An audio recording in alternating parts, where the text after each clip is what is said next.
Comment se libérer de l'emprise de la nourriture sans régime, sans privation? Vous savez, le sentiment de complète liberté.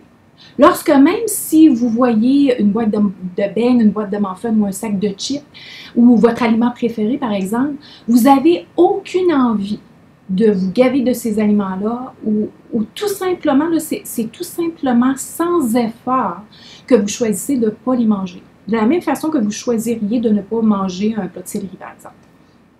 Vous êtes curieuse de savoir comment? Bien, je vais vous présenter deux éléments à cette stratégie que je présente à mes clientes qui sont justement dans le cheminement d'atteindre leur poids santé et qu'ils utilisent au quotidien pour contrer en fait la dépendance de certains aliments qu'elles reconnaissent ne pas être très bons pour leur corps et leur santé.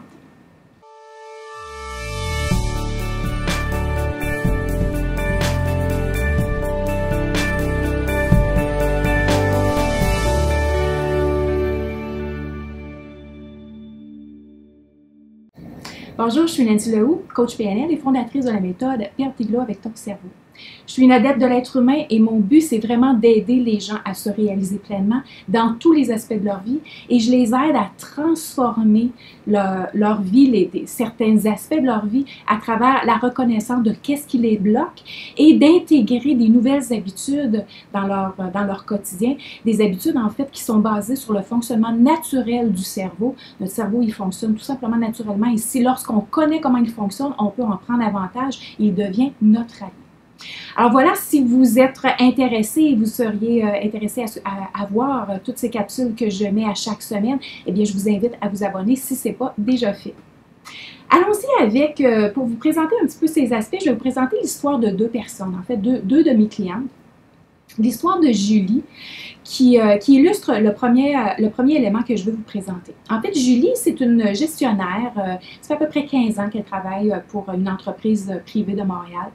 Et Julie, en fait, c'est une haute performante, hein, c'est de haut calibre, on peut vraiment compter sur elle. Son but, c'est vraiment, c'est une bonne leader. Ça fait des années qu'elle fait ça.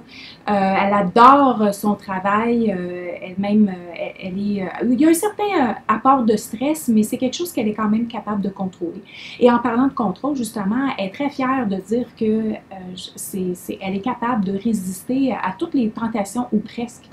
Sauf que elle me contait comment il y avait une chose qu'elle avait beaucoup de difficultés, c'est qu'elle ne pouvait pas jeter de la nourriture. Et lorsqu'elle voyait que la nourriture était gaspillée, elle avait comme l'automatisme de manger. Il fallait absolument que la nourriture soit mangée à tout prix.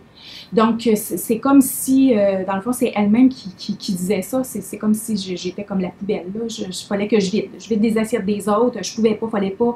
Il restait un bec dans la boîte, ben il fallait le manger. Ou si personne voulait le prendre, ben c'est comme si elle avait il y avait quelque chose à l'intérieur d'elle qui la poussait à terminer tout ce qu'elle avait dans son assiette, tout ce qu'il y avait dans l'assiette des autres. En fait, la problématique ou qu'est-ce qui se cache derrière le comportement, c'est que Julie a grandi avec la croyance que c'est mal de jeter de la nourriture. Elle avait appris ça de son entourage, que, étant donné qu'il y a des gens qui ne mangent pas dans le monde, alors si toi, tu as cette opportunité-là, eh bien, tu dois le manger. C'est pas correct de jeter de la nourriture. Alors, qu'est-ce qu'elle a développé comme habitude? C'est de toujours finir, non seulement sa propre assiette, mais également celle de ses enfants. Et sans s'en rendre compte, le fait de finir, d'avoir toutes ces calories-là d'excès, parce que naturellement, c'est trop de calories pour qu'est-ce que son corps pouvait avoir, pendant toutes ces années, les calories des autres se sont retrouvées sur ses hanches. Alors, quelle est vraiment la problématique derrière cette habitude que Julie a développée? C'est la suralimentation, oui, bien sûr, mais pourquoi c'est difficile pour Julie de diminuer sa consommation de nourriture? C'est à cause de sa croyance. Et lorsqu'on a une croyance, c'est une conviction, c'est une pensée qui est très, très, très, très forte, qui date et cette croyance-là, elle est souvent, elle a été répétée plusieurs fois pendant des années par des gens d'autorité ou des gens en qui on avait confiance. Alors, on a tout simplement cru que c'était la vérité.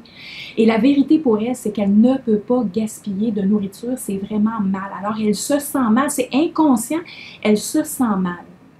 Alors, même si Julie, elle suit un plan alimentaire qui va fonctionner pour un certain temps, mais tant et aussi longtemps qu'elle ne va pas changer sa croyance, on ne peut pas gaspiller de la nourriture, on ne peut pas jeter de la nourriture, elle va toujours avoir cette force intérieure qui va la pousser à continuer à manger, même si elle n'a plus faim.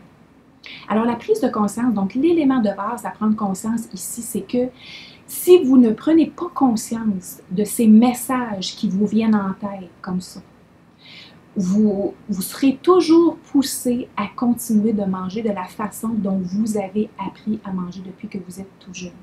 C'est ça qu'on appelle des conditionnements. Okay? Sans faire exprès, les gens de notre entourage n'ont pas fait ça pour mal faire. C'est pas de leur faute. Ils ne savaient tout simplement pas quel impact que ça aurait dans notre vie, mais ça a un impact. Les croyances qu'on a par rapport à la nourriture, qu'est-ce qu'on peut faire, qu'est-ce qu'on peut pas faire, qu'est-ce qu'on peut manger, qu'est-ce qu'on peut pas manger, sont très, très, très fortes.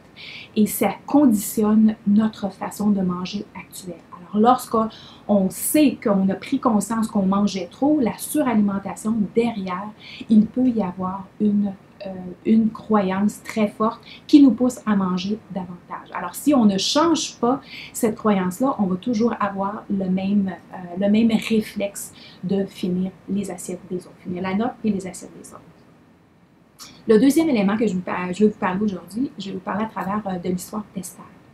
Esther, c'est une femme, une maman, en fait, une femme, oui, une maman de 2 jeunes enfants, deux petits-enfants en bas âge. Alors, qu'est-ce qu'elle vit? Esther qui travaille aussi, qui a un travail très stressant. Alors, son niveau de stress est très, très, très élevé. Alors, elle vit des moments où est-ce que c'est vite, vite, vite, on doit se lever, vite, vite, vite, on doit se préparer, on prépare les enfants, on leur répète 10 000 fois de s'habiller puis de venir déjeuner. Puis là, finalement, ben, c'est vite, vite, vite, on doit partir parce que là, c'est l'heure, il faut aller porter les enfants à l'école, ou en tout cas, il faut les préparer parce que l'autobus va passer bientôt. Et puis finalement, dans la ruée du matin, ben, on a pensé à tout le monde, on a oublié de penser à soi, on a oublié notre propre dîner sur le comptoir, mais il n'y a pas de souci, c'est correct, on va manger à la cafétéria. On va donner une petite traite. Maintenant, le moment venu, dans l'avant-midi, ce qui s'est passé, c'est encore un avant-midi de merde, là, où est-ce que c'était stress, stress, stress. On cherchait Esther pour toutes sortes de raisons, pour solutionner toutes sortes de problématiques. Alors, si le niveau de stress est extrêmement élevé, ne sachant pas comment trop gérer ces émotions-là, elle arrive à la cafétéria, ça se passe tout à fait de façon inconsciente, même si elle a la bonne intention, ou elle avait la bonne intention en se levant le matin qu'aujourd'hui elle mangerait bien. Il y a l'appellation de ce plat de pâte, puis le petit morceau de pain, puis le petit dessert qui l'appelle, qui lui pousse que oh, ça serait une belle petite traite, puis ça serait tellement bon pour toi, puis ça serait tellement bien, puis tu te sentirais tellement bien après. Alors finalement, cède à la tentation, qui va faire en sorte qu'elle va se sentir coupable par après, mais c'est comme qu'elle m'expliquait, c'est comme une force à l'intérieur de moi, je ne savais pas comment faire autrement, c'est comme ça s'est fait à ce moment-là. Il y avait comme autre chose, je n'avais pas d'autre chose que d'y aller de l'avant puis de manger qu'est-ce qui se présentait devant moi, qu'est-ce que j'avais envie à ce moment-là. Alors, vous allez me poser la question, qu'est-ce qui se passe? Qu'est-ce qui se passe exactement? C'est qu'au niveau de l'inconscient, la nourriture, elle a un élément, c'est un élément de réconfort. Et en état de stress, le cerveau se tourne vers des façons de le diminuer. Pourquoi? Parce que le rôle primaire du cerveau, c'est de nous garder en vie, de nous garder en sécurité, d'assurer notre protection. Et le stress, ben, c'est une menace pour le cerveau. Alors, il veut tout faire pour nous faire éviter ce stress et cette situation qui semble menaçante. Maintenant, une des ressources qu'il reconnaît, que le cerveau inconscient reconnaît de réconfort, c'est la nourriture. Parce qu'en fait, manger, c'est plaisant. Manger des aliments préférés, c'est plaisant. Manger du sucre, c'est encore plus plaisant. C'est plaisant pour le corps, c'est plaisant pour l'esprit. C'est un plaisir éphémère, mais le cerveau inconscient, il ne réfléchit pas, il ne pense pas. Tout simplement, qu'est-ce qu'il fait? C'est qu'il va chercher la filière qui est égale, je veux stabiliser, je veux diminuer le stress, donc je veux avoir quelque chose de plaisant, parce que là, je suis en menace, je veux avoir quelque chose de plaisant, je me tourne vers quoi? C'est l'heure du dîner, on a fait un peu, tiens, et voilà, on donne l'envie de manger. L'envie de manger, naturellement, tout ce qui est perçu comme réconfortant pour nous. Alors, c'est ce qu'on appelle des associations. C'est le concept de neuroassociation. Alors,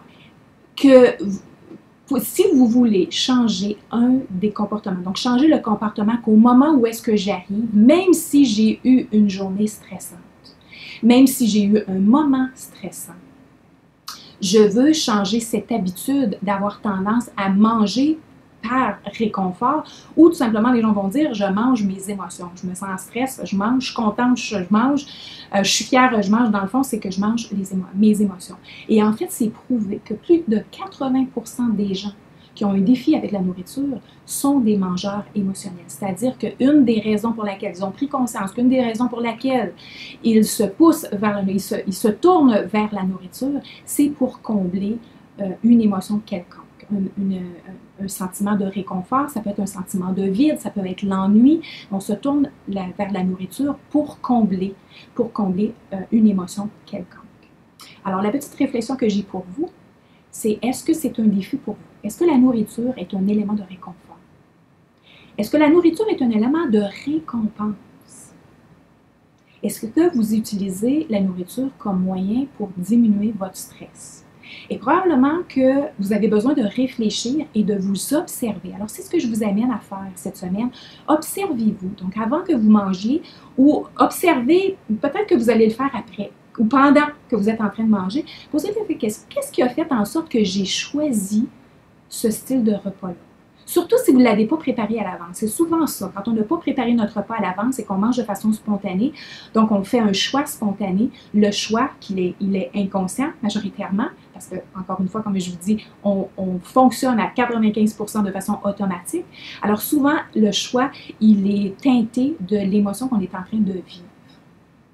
Alors, c'est le cas, notre cerveau, il devient programmé à utiliser la nourriture comme ressource primaire pour rétablir l'équilibre émotionnel et psychologique qu'on vit de façon inconsciente. Heureusement, le cerveau a également la capacité de modifier cette programmation interne. Okay? La capacité, ça s'appelle la neuroplasticité. Donc, on a la possibilité de modifier ces neuroassociations-là. Alors, comment on fait? Eh bien, tout simplement, on va en prendre conscience. Ça, c'est la première chose qu'on a besoin de faire, prendre conscience. Donc, c'est une première chose que vous pouvez faire. Vous observez. Alors, vous pouvez le faire n'importe quand. Souvent, au moment de l'action, c'est un peu difficile parce que ça prend un déclencheur pour s'observer. Mais ce que vous pouvez faire, c'est pendant que vous êtes en train de manger, vous pouvez tout simplement vous poser cette question-là. Voyons, qu'est-ce qui fait que j'ai choisi ça? Qu'est-ce que j'ai vécu avant? Quelle sorte de matinée que j'ai vécu? Quelle sorte de journée que j'ai vécu? Qu'est-ce qui m'a poussé à vouloir manger cet aliment-là ou ce repas-là? Et ensuite de ça, c'est à travers différentes techniques de la PNL, donc la technique d'ancrage, technique de dissociation, parce qu'ici on parle d'une neuroassociation, changement de perception, changement de croyance. C'est à travers des techniques comme celle-là qu'on va reprogrammer d'autres filières dans notre saveur mentale pour qu'à un moment donné, les messages automatiques, au lieu d'être c'est la message automatique que je mange parce que je veux combler, j'ai besoin de réconfort ou je veux combler l'ennui ou je veux diminuer le stress, eh bien on va avoir trouvé autre chose. On va avoir d'autres messages qui vont nous venir en tête, d'autres pensées qui vont nous venir en tête, autres que la bouffe. Maintenant, si vous continuez à rester avec moi, vous allez voir que je vais vous en donner des stratégies. J'essaie de faire mes capsules assez courtes, alors je les sépare et je vais vous donner des stratégies pour le faire, pour savoir comment faire. Comment on peut utiliser la dissociation, par exemple, pour changer un comportement. Maintenant, si mes propos vous parlent, puis vous souhaitez vraiment, vous êtes curieuse, puis vous souhaitez vraiment aller plus loin, eh bien maintenant, j'ai un programme qui se nomme Perdre tes kilos avec ton cerveau, où est-ce que j'aborde justement tous les aspects d'une santé optimale. Alors, ce sont des techniques comme celle-là, ou la compréhension en fait de notre cerveau, que j'enseigne à mes clientes pour qu'elles puissent elles-mêmes prendre en charge leur santé, parce qu'en fait, je leur montre comment le cerveau fonctionne, comment utiliser la technique. Et une fois que les gens appliquent la technique, eh bien, elles sont capables de changer leur comportement. Parce que comme je vous ai expliqué dans d'autres capsules précédemment, il y a comme une séquence qu'on a besoin de comprendre parce que lorsqu'on fait juste se concentrer sur le comportement et l'action, bien souvent on perd, on n'y arrive pas parce que c'est trop fort. Ce qui se passe avant l'action, c'est très ancré, c'est très très fort et c'est de l'habituel pour le cerveau inconscient. Alors c'est la raison pour laquelle on a besoin de comprendre qu'il y a quelque chose à modifier avant le comportement, avant l'action en fait. Alors voilà, si ça vous intéresse, vous avez le lien au bas de la page, au bas de la vidéo. Maintenant, vous pouvez vous abonner à ma chaîne si ce n'est pas déjà fait. Allez voir sur ma page Facebook, j'ai aussi d'autres outils. Sur mon site internet aussi, j'ai des blogs et j'ai d'autres outils gratuits. J'ai d'autres programmes aussi, alors vous pouvez aller visiter www.coach-ca. Je vous remercie infiniment. Merci de votre écoute. Partagez si vous avez des gens autour de vous là, qui peuvent bénéficier du message que je passe. C'est mon but de partager mon message à plus de gens possible. Alors partagez la vidéo et jusqu'à la prochaine fois, je vous souhaite bon succès dans tout ce que vous entreprenez.